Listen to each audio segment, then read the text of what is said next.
Dès le début de journée, ils sont déjà quelques dizaines mobilisés sur ce rond-point près d'Amiens. Parmi eux, le député LFI François Ruffin.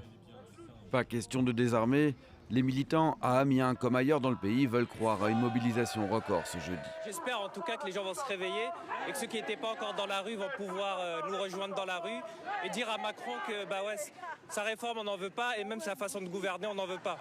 Depuis l'adoption de la loi par le biais de l'article 49.3, le mouvement de protestation s'est durci, avec des manifestations spontanées dans plusieurs villes, dont Paris, entachées de violence. Sur le parcours du cortège parisien, les stations de vélo ont été vidées, les poubelles évacuées, plusieurs commerces resteront fermés. On ne peut pas prendre le risque autant pour nos clients que pour l'établissement. 12 000 policiers et gendarmes sont mobilisés, dont 5 000 à Paris, 1 000 de plus que les fois précédentes. On a vu que sur les rassemblements spontanés de la semaine dernière, énormément d'incendies volontaires ont été créés.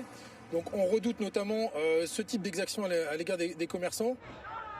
Du côté des syndicats, on appelle au calme et à la poursuite d'un mouvement exemplaire. Moi, j'en appelle évidemment à aucune violence, ni sur les biens, ni sur les personnes, que ce soit d'ailleurs de la violence physique ou de la violence symbolique. Je pense qu'il faut qu'on garde cette dignité qui a été la nôtre depuis le début janvier, pour dire qu'on est contre cette réforme, contre les 64 ans, mais que ça ne doit pas se faire dans le cadre violent.